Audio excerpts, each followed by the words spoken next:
Hello friends, welcome to home food recipes. આજે આપણે કાચી મકાઈમાંથી એના દાણા વગર તૂટીએ કેવી રીતે કાઢવા એ જોઈશું। કારણ કે મોટે ભાગે બાફેલી મકાઈમાંથી દાણા કાઢવા એકદમ સરળ હોય છે, પણ કાચી મકાઈના દાણા કાઢતી વખતે બધા જ દાણા તૂટી જાય છે। તો પરફેક્ટ રીતે આજે આપણે એને કેવી રીતે કાઢવા એ જોઈશું। અને સાથે જ આપણે એમાંથી ચીઝ મસાલા કોણ પણ બનાવશું, જે મોટા મોટા મોલ્સમાં અને થિયેટરમાં તમે ખાધા જ હશે, પણ એ ખૂબ જ મોંઘા હોય છે। તો આજે આપણે એને ઘરે જ બનાવશું। તો ચલો એને બનાવવા માટેની સામગ્રી જોઈ લઈએ।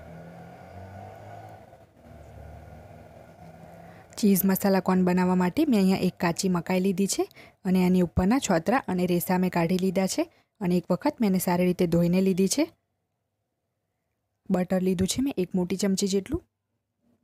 પ્રોસેસ્ડ ચીઝ લીધું છે, જે આપણે જરૂર મુજબ યુઝ કરીશું। આ મેં કાળા મરીનો પાવડર લીધો છે 1/8 ટીસ્પૂન। ચાટ મસાલો લીધો છે અડધી ચમચી। લાલ મરચું લીધું છે અડધી ચમચી। તો સૌથી પહેલાં મેં એક મકાઈ લઈ લીધી છે અને આને મેં સારી રીતે ધોઈ લીધી છે। તો હવે આપણે આ રીતની એક સ્પૂન લઈશું। આપણે આ રીતની મોટા લેયરવાળી જાડી સ્પૂન યુઝ નથી કરવાની। તો આ જુઓ, એકદમ પતલી અને જે સ્ક્વેર આઈસ્ક્રીમની ચમચી આવે છે એ જ મેં લીધી છે, એ થોડી શાર્પ હોય છે। તો આને આપણે આ રીતના અંદર સુધી લઈ જવાની છે અને એક લાઇનમાંથી આપણે મકાઈના દાણા કાઢી લઈશું। તો સૌથી પહેલાં આ રીતના આપણે ચીરો લગાવી દેવાનો છે।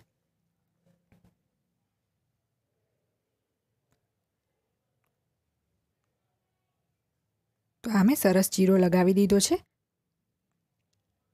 તો હવે આપણે આમાંથી દાણા કાઢી લેવાના છે। જે સૌથી પહેલી લાઈન છે એમાંથી દાણા સારી રીતે નહીં નીકળી શકે, એના બધા જ દાણા તૂટી જશે, પણ એ પછી તમે આખી મકાઈમાંથી એકદમ ઇઝીલી દાણા કાઢી શકશો। મકાઈમાંથી દાણા કાઢવાની આ ખૂબ જ સહેલી રીત છે, તો તમે ચોક્કસ એક વખત આને ટ્રાય કરજો। તો તમે હવે જોઈ શકો છો કે એક લાઈન મેં સારી રીતે કાઢી લીધી છે અને આ પહેલી લાઈનના દાણા તમારે અલગ મૂકી દેવાના છે, કારણ કે આ તૂટી ગયા છે। તો હવે આપણે હાથથી જ આ મકાઈના દાણા કાઢી લેશું। આ જે દાંડીવાળો ભાગ છે ત્યાંથી આપણે સ્ટાર્ટ કરવાનું છે। ખૂબ જ સરળતાથી મકાઈના એક એક દાણા વગર તૂટીએ નીકળી જશે। તો તમે જોઈ શકો છો કે એકદમ સરળતાથી આપણી મકાઈમાંથી દાણા નીકળી રહ્યા છે। તો હું આ જ રીતે આખી મકાઈમાંથી દાણા કાઢી લઈશ।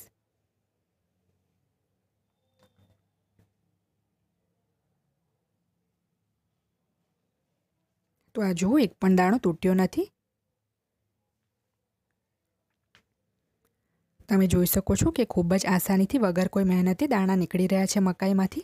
અને એકવાર તમે આ પ્રોસેસ ચોક્કસ ટ્રાય કરજો, તમને ખૂબ જ મજા આવશે આ પ્રોસેસમાં। અને ફક્ત પહેલી એક જ લાઈનથી આપણી મકાઈના દાણા વેસ્ટ થયા છે, બાકીની આખી મકાઈના દાણા ખૂબ જ સારી રીતે વગર તૂટીએ નીકળી ગયા છે।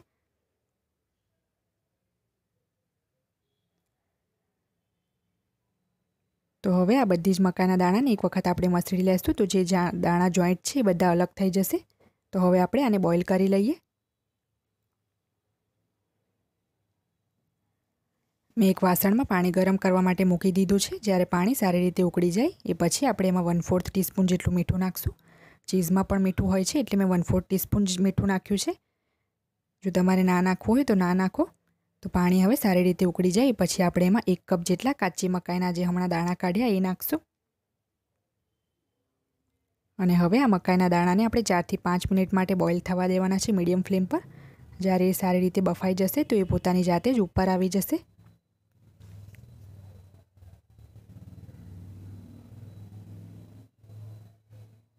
તો હવે તમે જોઈ શકો છો કે 5 જ મિનિટમાં આપણા બધી જ મકાઈના દાણા સારી રીતે બોઇલ થઈને ઉપર આવી ગયા છે।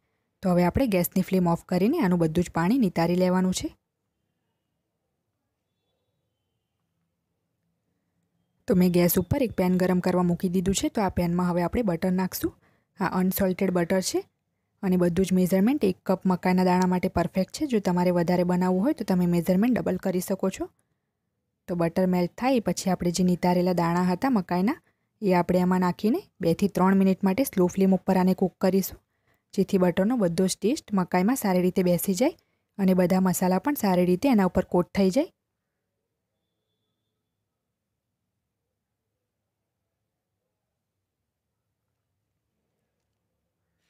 મેં 3 મિનિટ માટે આને સારી રીતે કૂક કરી લીધું છે બટરમાં। તો હવે આપણે ગેસની ફ્લેમ ઓફ કરી દઈશું અને ગરમ પેનમાં જ આપણે એમાં સૌથી પહેલાં ચાટ મસાલો નાખશું। ગેસની ફ્લેમ બંધ કરી દેવાની છે, પછી મસાલા ઉમેરવાના છે। કાળા મરીનો પાવડર નાખશું। લાલ મરચું પાવડર નાખશું. હવે આપણે બધું જ સારી રીતે મિક્સ કરી લેવાનું છે.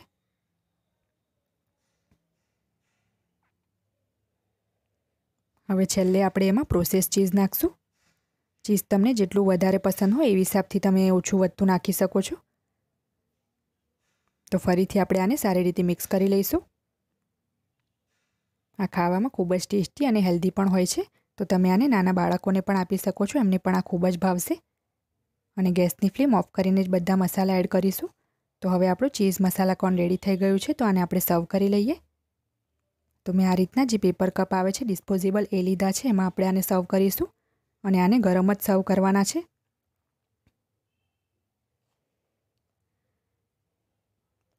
તો ફ્રેન્ડ્સ, મેં ચીઝ મસાલા કોર્ન સર્વ કરી લીધા છે અને એને મેં થોડુંક ચીઝ અને લીલા દાણાથી ગાર્નિશ કરી લીધા છે. અને સાથે જ મેં તમને મકાઈના દાણા આસાનીથી વગર કોઈ મહેનતે કેવી રીતે કાઢવા એ પણ બતાવી દીધું છે. તો તમે પણ આ રેસીપીને ચોક્કસથી ટ્રાય કરજો. જો તમને મારી આ રેસીપી પસંદ આવે તો મારી ચેનલને લાઇક, શેર અને સબસ્ક્રાઇબ કરવાનું બિલકુલ ના ભૂલશો. સબસ્ક્રાઇબ બટનની બાજુમાં જે બેલ આઇકન છે એને પણ ક્લિક કરો, જેથી તમને મારા દરેક વિડીયોની નોટિફિકેશન મળતી રહે.